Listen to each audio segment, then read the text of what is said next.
Boulder residents woke up to see the effects of a wild winter night. Streets littered with tree branches are just the beginning of the damage that high winds brought. With the extent of yesterday's windstorm, Boulder residents might consider whether or not trees such as this one are hazardous to the public. Larger trees in the area proved to be the most damaging, with cases of trees falling on cars and homes. Boulder resident Monique Cole heard a thump inside her home that turned out to be her blue spruce tree falling on her roof. We heard the wind obviously blowing around, and then we heard a loud thump, and first thing I said was, I think that was a tree coming down, hitting our house. So we ran outside, and sure enough, our spruce had just been completely uprooted and was leaning against our house. The snowstorm stemmed from the Pacific Northwest, which then combined with a jet stream moving in southwest along the foothills, a perfect recipe for powerful winds.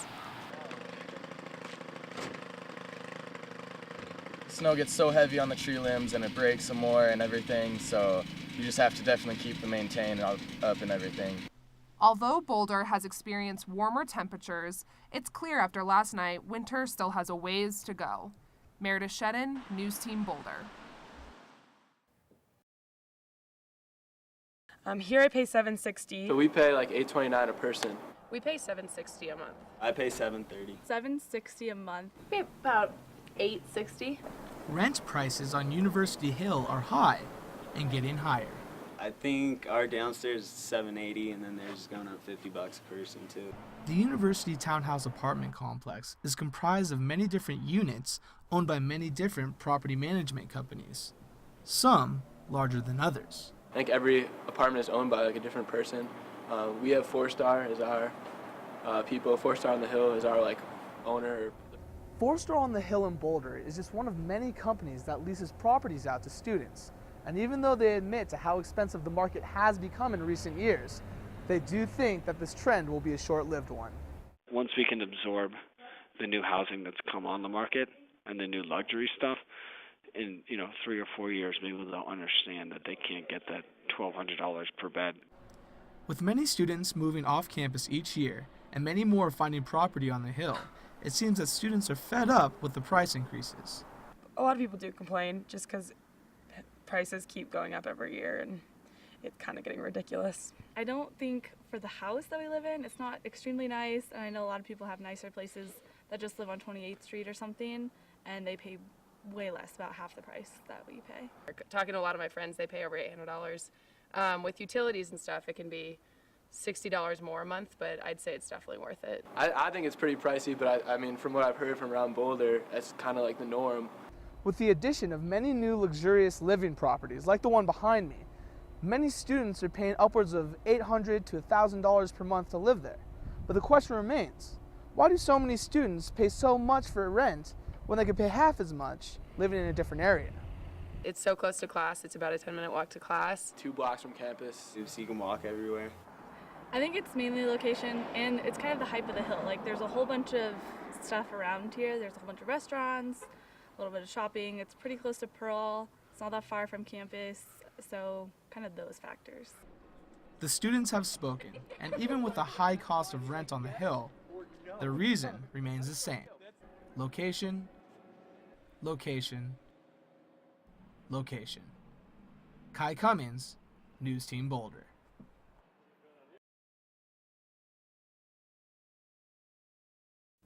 Thanks, Gabby. Higher tuition costs aren't the only source of financial headaches for CU students.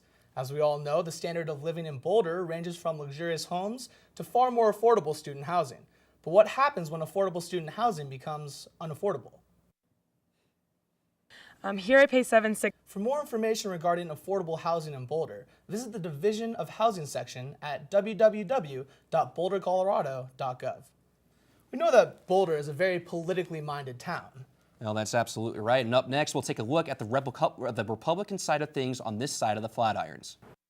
Thank you, Kenna. Super Tuesday was a big day for Republicans across the country, including right here on the CU campus. That's right, CU has Republicans. As NewsTeam's Lauren Conley reports, they don't usually get a lot of attention, but this year they are hoping to get some respect. A pair of massive solar flares that erupted from the sun's surface Tuesday are expected to hit Earth today. The two X-class flares are expected to affect high-frequency radio, global positioning systems, and power grids. The flares were expected to hit Earth's atmosphere earlier this morning and will make it possible to see an aurora as far south as the Great Lakes later tonight.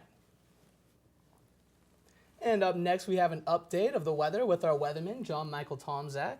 John, what can we expect from the Boulder weather? Well, if you like sunny skies, you can currently see our live shot from Folsom Field is completely clear right now. Sunny, clear skies, no. Thanks, John. Finally, it looks like the weather's heating up. Well, it seems like everything is heating up. March Madness is right around the corner, right, Brandon? That's right, and if the Buffs want any part of March Madness, they'll have to rack up a few wins. Well, guys, that's all the time we have for sports. Thanks, Brandon. Yes, and a sporty lifestyle can make a person exhausted. We have tips for maintaining your sanity during sleep-deprived moments coming up next. Thanks, Meredith. According to a Gallup Healthways poll released earlier this week, Boulder's obesity rate is the lowest in the country, making us number 1 on the fitness index. 12% of Boulder's population is obese, a number that is tripled by states at the other end of the scale, such as West Virginia. The statistics are comprised of height and weight measures for thousands of U.S. citizens. The state of Colorado also leads the nation with the lowest average obesity rate of 20%. That's it for us. Thanks for watching News Team Boulder. I'm Nick Salin. And don't forget to check us out on the web at newsteamboulder.org. Have a great day.